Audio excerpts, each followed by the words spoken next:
Donc, Zahir, donc, Dr Marzouk, assistant anesthésie à l'Institut Bureau. Je remercie le Collège d'anesthésie et de néphrologie pour m'avoir associé à cet enseignement. Donc, on va voir des accès vasculaires et gestion des complications. Donc, il faut voir que l'insuffisance rénale terminale, donc, vous aurez besoin de solutions thérapeutiques. C'est soit la transplantation, c'est soit la dialyse périphérienne, sinon c'est la dialyse à travers un accès vasculaire. L'accès vasculaire peut être un cathéter veineux central, qui peut être tunnalisé ou non tunnalisé, on va voir la différence et les avantages et les inconvénients en fonction des deux types, ou bien une fistule artério-veineuse, et la fistule peut être native ou naturelle, ou bien peut-être une fistule par greffon. Le greffon peut être synthétique ou peut être tout est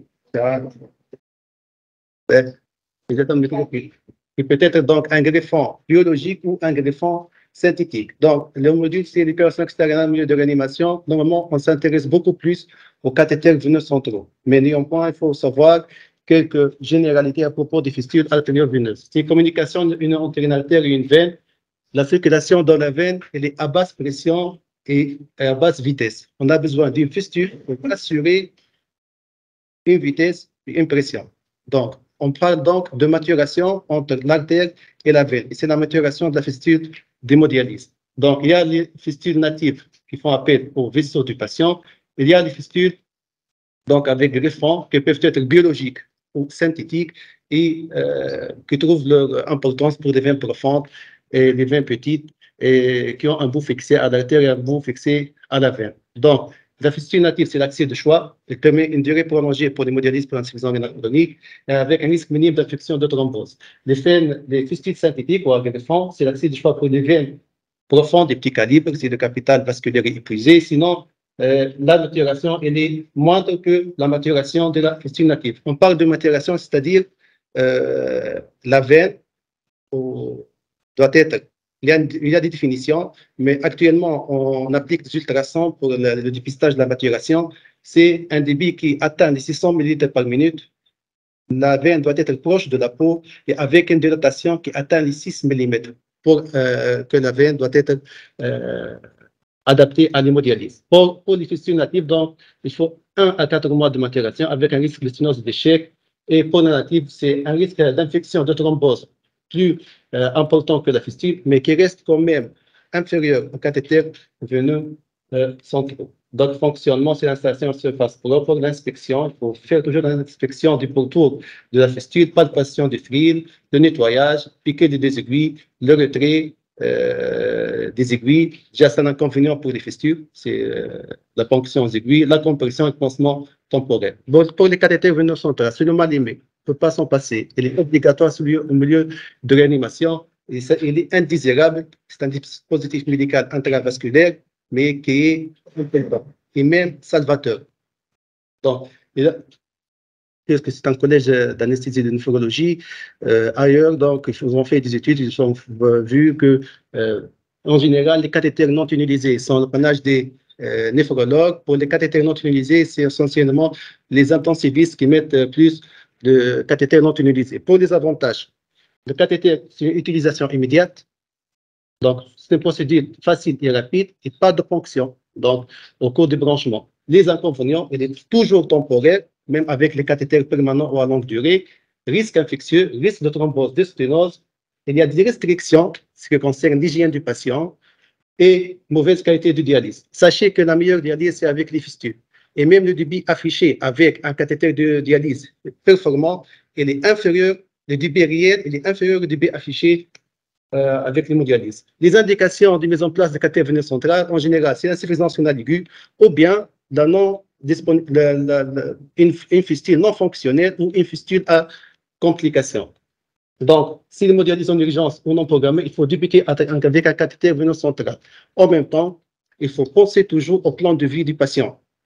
Presque 1/5 des patients auront besoin d'hémodialyse. À la sortie, 1/5 d'eux auront besoin de dialyse à long terme.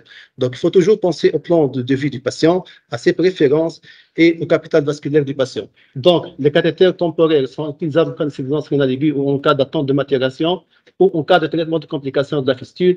Et les cathéters permanents ou utilisés sont indiqués pour les patients avec insuffisance cardiaque. On ne peut pas faire surtout des fistules ou à espérance de vie limitée. On va voir les mises au point de 2019 tout à l'heure. Donc, il faut savoir que les cathéters veineux centraux sont responsables de morbidité et de mortalité dans les pays développés. Donc, pour la mise au point de 2019, donc, les cathéters veineux centraux non tunnelisés, donc, c'est une hémodialyse inférieure à 2 semaines, avec une fistule non encore fonctionnelle, rejet aigu de transplant, en attente de transplantation, en cas de dialyse péritoniale qui nécessite son arrêt pour un problème ou une complication, ou complication majeure de la fistule. Pour les cathéters à longue durée, c'est l'échec multiple d'accès vasculaire, de préférence du patient. Il peut refuser la fistule pour les patients vieillards, l'espérance de vie limitée, le capital vasculaire limité et les circonstances médicales spéciales, surtout quelques patients qui ont une insuffisance cardiaque terminale ou autre. Pour l'insertion, il est recommandé, surtout pour cathéter tunneliser, et là, même les radiologues interventionnels sont impliqués, d'utiliser une insertion guidée par l'imagerie, la fluoroscopie. La fluoroscopie, comme on a fait ça de radiologie interventionnelle, du cathétérisme cardiaque. Donc, on peut observer le guide en mouvement, les objets en mouvement, et vérifier le bon emplacement du cathéter. Sinon, il faut considérer d'autres moyens d'imagerie. Bien sûr, les ultrasons. Il faut savoir que les ultrasons permettent la ponction veineuse, le positionnement et la vérification du guide, l'emplacement du bout du cathéter et permet de guider la progression du guide dans le cœur, dans la veine cave inférieure. Il augmente le taux de succès sans fluoroscopie. Donc, il faut savoir aussi que les ultrasons trouvent son importance pour dépister les sujets à risque à thrombose. Donc, lorsqu'on observe des contrastes spontanés au niveau des vaisseaux, donc c'est un risque supplémentaire de formation de thrombose. Comme l'a démontré cette étude, donc il y a des échelles de contrastes spontanés, des 0 à 4, selon l'aspect échographique au cours du cycle cardiaque et la turbulence observée. Donc, le grade de contraste échographique, il est spontané, bien sûr, et corrélé à la formation rapide de thrombose. Positionnement du cathéter, c'est la voie jugulaire interne, voie jugulaire externe, les fémorales et sous-clavières. Puis les sites non conventionnels comme la veine cave inférieure par la voie translombaire. L'externe, jugulaire externe, c'est rarement ou sous éco-guidage, sinon c'est la jugulaire interne ou la fémorale. Donc, si durée prolongée, c'est le même schéma. Donc, c'est la jugulaire interne, jugulaire externe, fémorale, sous-clavière et lombaire. Il faut préférer le côté droit, car c'est l'anatomie directe, et pour réserver le côté pathologique pour le cathéter veineux central, car le côté sain, c'est dans le cadre de plan de vie d'insuffisance rénale, doit être préservé pour les fistules. Donc, les cathéters tunnelisés peuvent être tunnelisés à la peau, sur l'abdomen, peuvent être tunnelisés à la cuisse pour les fémoraux. La voie translombaire, en général, on peut la mettre même scano-guidée avec l'aidage de la fluoroscopie. Le bout terminal du cathéter doit être au niveau de la jonction cavo-atriale. Donc, c'est très important à savoir l'emplacement des cathéters. Le risque infectieux. Donc, pour les jugulaires internes et les cathéters de courte durée, une photofilm d'IMA. Donc, c'est inférieur à 2 semaines en position jugulaire interne pour limiter le risque infectieux. Pour le cathéter veineux fémoral, on peut l'utiliser, oui, que ce soit utilisé dans la cuisse ou dans l'abdomen, mais il y a des circonstances limitantes, surtout les pathologies aux chirurgies du vaisseau iliaque fémoraux, des raisons hygiéniques, l'obésité morbide et difficultés techniques d'accès vasculaire. Les cathéters. Donc, même si vous allez mettre des cathéters, il faut savoir différencier différents types de cathéters. Donc, مش نعرف lumière, ne sont plus, déjà. Donc, les cathéters double lumière. Il y a les cathéters double lumière, que ce soit en silicone ou en polyuréthane. Polyuréthane, c'est plus rigide, c'est les cathéters de courte durée. Mais il est rigide, il est facile à insérer. Pour les cathéters à silicone, donc, sont des matériaux plus souples. Ils sont toujours utilisés pour les cathéters tunnelisés. Donc, avant de mettre votre cathéter veineux pour dialyse, vérifier ses caractéristiques techniques. Le matériel silicone ou polyuréthane, qui sont tous les deux hémocompatibles. Donc, la longueur, le diamètre externe. Donc, le frange, c'est divisé par 3, c'est 4 mm, bien sûr. Diamètre interne, la géométrie, double lumière séparable. Donc, pour les cathéters à double lumière séparable, c'est une plus bonne dialyse avec moins de recirculation. Donc, il faut savoir, pour les polyuréthanes, c'est plus rigide avec plus de lésions vasculaires. Donc, fonctionnement et entretien. Donc, il faut vérifier toujours l'état vasculaire avant tout branchement. Il faut utiliser des protocoles et des kits spécialisés au cours du soin du cathéter. Il faut nettoyer les orifices avec la chlorhexidine. Sinon, c'est la bétadine, idéalement alcoolisée. Et des solutions antiseptiques antibiotiques locales pour le verrouillage. On va voir après. Et des antiseptiques topiques antibiotiques aussi de sortie jusqu'à la cicatrisation. Surtout avec les cathéters tunnelisés, les orifices sortis qui ne sont pas cicatrisés, on peut appliquer des solutions antiseptiques antibiotiques topiques jusqu'à la cicatrisation dans le but d'éliminer de prévenir l'infection. Donc, le changement de pansement doit être une fois par semaine, sauf indication, et protection contre les environnements contaminés et les environnements humides. La Société française d'hygiène hospitalière pour la prévention de l'infection, il impose des règles strictes d'asepsie. Ne concerne pas que le patient, mais le patient, le malade et la technique. Donc, معناها باش نبرانشو دياليز مش معقول مش لابس كازاك مش لابس ماسك معناها دونك نصور شفتوا دياليز كيفاش تعمل دونك idéalement il faut un bon niveau d'hygiène pour le patient, un travail en binôme, un personnel qualifié pour pratiquer l'hémodialyse, il faut une préparation cutanée large en 4 temps, et puis il faut un branchement, une restitution, une déconnexion avec toutes les règles d'asepsie. Donc, changement sur guide, oui ou non? Oui, on va voir après pour la place du changement du cathéter de dialyse sur guide. Après, cette étude, elle montre que le changement sur guide est bon, mais c'est plus de dysfonction. Mais c'est le même risque infectieux. Donc, c'est très important pour les patients hémodialysés qui vont peut-être évoluer vers l'hémodialyse chronique, car elle permet de préserver le capital vasculaire et éviter une nouvelle tension vasculaire. Donc, c'est très important le changement sur guide. L'ablation du cathéter, donc, s'il n'y a pas d'intérêt, ou bien 2 semaines à partir de la dernière utilisation, et en cas d'un plan de vie pour l'insuffisance rénale qui implique l'utilisation d'un cathéter tunnelisé, il faut changer le cathéter non tunnelisé en tunnelisé. Et s'il y a d'infection, sauf dans une situation extrême, là, il y a des situations extrêmes où il y a des signes d'infection. Peut-être, on verra après les solutions d'urgence. Donc, pour les cathéters non tunnelisés, pas de limite définie. Mais on va voir tout à l'heure une complication. Donc, il faut toujours évaluer le pourtour et la qualité et les performances du cathéter. Les complications.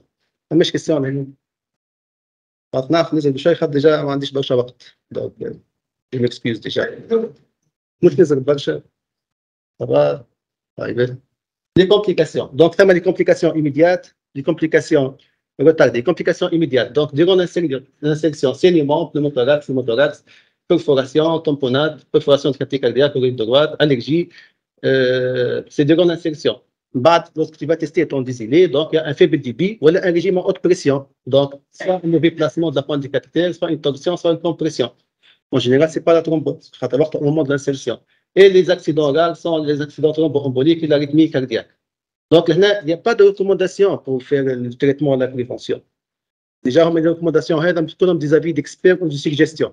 Donc, on va s'intéresser beaucoup aux complications retardées. Donc, la dysfonction permanente ou répétitive, la thrombose veineuse et l'infection liée au cathéter veineux central. Il y a des complications après la sortie de l'hôpital qui sont surtout les sténoses veineuses centrales. Le monitorage des complications. Donc, il faut toujours rechercher systématiquement et tester les performances de votre cathéter. C'est obligatoire, l'office de sortie, la zone d'insertion et l'histoire médicale du patient, bien sûr, à la recherche du facteur de risque. Recherche d'érythème, d'induration, d'infiltration, de gonflement parfois, et assurer les performances du cathéter via le débit. Donc, il faut vérifier la position du manchon, surtout que le cathéter est tunnelisé, on voit en néphrologie, parfois on prend l'avis de néphrologue pour changer le cathéter. Si infection suspectée, il faut prescrire l'antibiotique, et si le débit sanguin insuffisant, il faut voir le pourquoi. Soit c'est une complication mécanique, c'est un problème de positionnement du cathéter, ou bien une thrombose intraluminale ou extraluminale, une formation de gain de fibrine ou un thrombus mural. Pour la dysfonction, la définition de la dysfonction du cathéter veineux central. Donc, c'est l'incapacité à maintenir le débit sanguin extracorporel prescrit nécessaire à une hémodialyse adéquate sans analogie de traitement de l'hémodialyse prescrit. بالسهل معناها تجي تحط دياليز كاتيتير ما يمشيش ما عندكش ان بون ديبي دو سون تنجم تكون عندك اون ريزيستانس لاسبيراسيون مثلا انت برانشيت دياليز عندك ريزيستانس تعطيك بريسيون في الارتير ريزيستانس لاسبيراسيون moins 300 moins 400 ملم de mercure. Donc عندك ان بروبليم. تكون ريزيستانس لو روتور فينو في ليني فينوز اللي هي نورمالمون تجي في المواتيه نتاع الدي بي بريسكري. دونك لهنا الفو فوا بالطبيعه انت واش باش تعمل وقت؟ ماشي تعمل دياليز، باش تعمل دي مانيبيولاسيون، باش يجبد الكاتيتير شويه، باش يدز شويه، باش يجيب دي سيروم سالي يبارينيزي، يحاول يسرح. هذايا كله il retentit à la séance d'hémodialyse. Il peut même être responsable d'allonger la séance d'hémodialyse. Et là, c'est dysfonction. Donc, il est suspecté par manque de retour sanguin lors de vérification de fonctionnement du cathéter. Et peut-être, donc, elle est en général mécanique, mais peut-être dû au positionnement du cathéter ou à un thrombus à l'intérieur du cathéter ou une gaine de fibrine qui entoure le cathéter. Donc, la dysfonction, donc les thrombus, ils peuvent être donc intrinsèques, ils peuvent être à la limite du cathéter, et il y a la gaine de fibrine qui est responsable des compressions extrinsèques. Déjà, quand tu vois des patients, ils تجبد الكاتيتير شوية, donc عندك un reflux, des patients, mais ça ne marche pas. Il faut voir à l'échelle. Donc, dans cette enquête, donc, on parle de dysfonction et de prévention de dysfonction. Donc là, l'importance des solutions de verrouillage. Donc, c'est très important de recourir aux solutions de verrouillage qui sont en général à base d'anticoagulants et d'antibiotiques, plus ou moins les thrombolytiques. On utilise ailleurs, donc c'est une étude à large échelle, même réalisée en Nouvelle-Zélande. Donc, il préconise, voilà, les habitudes internes, donc d'utiliser l'héparine pour les cathéters tunnelisés dans plus de 2 tiers de cas, et même nous, sur le 3 quarts des cas pour les cathéters tunnelisés. Donc, là, nous avons en général des mélanges entre 10 et 50 mg dans chaque branche du cathéter. Il ne faut pas dépasser 1 cc. Il ne faut pas dépasser 1 cc. Et là, c'est une étude Margot a publiée en 2011. Donc, il a permis d'apporter le bénéfice de la prescription des thrombolytiques pour la prévention des dysfonctions des cathéters d'hémodialyse. Très important. Ils ont comparé les patients chez lesquels la solution de verrouillage fait appel à l'héparine 3 fois par semaine par rapport aux les adaptoses. اللي قبل يبطوز هذا انا قاعد نزل ديجا اللي قبل يبطوز هذا 20 30 دونك الله يبارك فيك. Donc, ils ont comparé donc, les thrombolytiques, donc l'activité cellulaire de plasminogène recombinant, versus l'héparine à 3 fois par semaine. Ils ont montré qu'il y a une augmentation des dysfonctionnements avec l'héparine. Donc, il y a une surefficacité concernant la thrombose, dysfonctionnement du cathéter avec les thrombolytiques in situ et moins d'infections, toutes causes confondues. Donc, c'est très important de recourir aux thrombolytiques. En général, c'est l'altéplase entre 1 et 2 mg. Donc, pour le choix de solution de verrouillage, citrate héparine, pas de différence qui concerne la mortalité. Mais ce que suggère la recommandation 2019, c'est d'utiliser citrate inférieur à 5% comme solution de verrouillage. L'activité cellulaire de plasminogène recombinant, oui, peut être utilisée 1 fois par semaine et la dose en général, c'est 2 mg, n'est plus à 1 mg. Pas de place aux anticoagulants systémiques et les antiagrégants à faible dose peuvent être prescrits. Le traitement conservateur, donc c'est le sérum salé héparinisé, le repositionnement et échanger les lumières du cathéter. Pour le traitement pharmacologique in situ, donc le thrombolytique, l'altéplase à 2 mg, il fait l'affaire, il peut être associé au citrate à 4% si le cathéter est occlus. Mais il faut faire attention, si vous avez un patient avec un FOP, là c'est un cas d'un AVC ischémique après thrombolyse d'un cathéter. Thrombolyse in situ, bien sûr. Donc faites attention, il y a des équipes qui font des échographies cardiaques avant la thrombolyse dans le cathéter. Là c'est un cas d'AVC ischémique après thrombolyse. Donc il faut faire attention. Les manœuvres mécaniques au cas d'échec de traitement conservateur, c'est l'angiographie, la vénographie, la rupture ou l'ablation de gaine de fibrine s'il est présente et fait l'appel pour les radiologues interventionnels. En cas de thrombus, donc il faut évaluer le risque d'embolisation et puis entamer l'anticoagulation. On ne pas l'entamer, retirer les cathéters et continuer l'anticoagulation entre 6 semaines et 6 mois. Pour l'infection, donc, il y a plus de temps déjà. Donc, les cathéters de dialyse, c'est plus de risque d'infection les 7 premiers jours par rapport aux cathéters veineux centraux normaux. Donc, la plus fréquente des infections extraluminales et puis des infections intraluminales. L'infection extraluminale, c'est un défaut d'asphyxie lors de la pause ou lors de l'entretien de première semaine. L'infection intraluminale, c'est les germes hospitaliers. Donc, pour la définition des infections liées au cathéter, pour les patients hémodialysés, il faut prendre en compte les définitions applicables à cette population. Les définitions disent, donc, c'est un patient avec un syndrome infectieux clinico-biologique en dehors de toute source d'infection, avec des prélèvements positifs du cathéter ou et périphérique, avec un ratio supérieur ou égal à 3 sur 1 en ce qui concerne l'évaluation semi-quantitative ou quantitative des micro-organismes. Grosso modo, ce sont des prélèvements positifs du cathéter et périphériques, même là, je n'ai des prélèvements à circuit d'hémodialyse qui sont positifs aux micro-organismes suspectés et en dehors de toute autre infection, une pneumonie ou bien une infection urinaire ou autre. Donc, l'infection l'extraluminale ou intraluminale, donc il faut voir toujours l'induration, l'érythème, parfois les sites de sortie, il faut les vérifier. Et pour la partie interne, pour les cathéters tunnelisés, il faut vérifier la qualité du tunnel sous-cutané. Donc, pour la population particulière en cas d'insuffisance rénale aiguë ou de médecine aiguë, il y a cette population de patients où on a des patients qui n'ont pas d'accès aux soins, ils jouent en dialyse en urgence. Donc, ils sont des immigrés prochains. Donc, chaque forum, donc, 320 patients, il y a 100 d'infections, 17 infections récurrentes. Les facteurs de risque d'infection, c'est la durée d'hémodialyse et la cirrhose. Donc, c'est plus de mort et mortalité. Et pour mettre le point que la durée d'hémodialyse est associée au risque d'infection. Pour les germes, c'est des grammes positifs dans 2 tiers de cas et des grammes négatifs dans 1 tiers de cas. Les facteurs associés à cette infection, c'est la durée de dialyse prolongée en jours, bien sûr, en jours de dialyse. Donc, pour la prévention, donc, c'est préparation, ce qui est établi, c'est une préparation avec la chlorhexidine, c'est une condition stérile de branchement, de débranchement, avec un guidage échographique. Il faut voir que pour l'insuffisance rénale aiguë et le cathéter de dialyse de courte durée, pas de différence entre jugulaire et fémoral.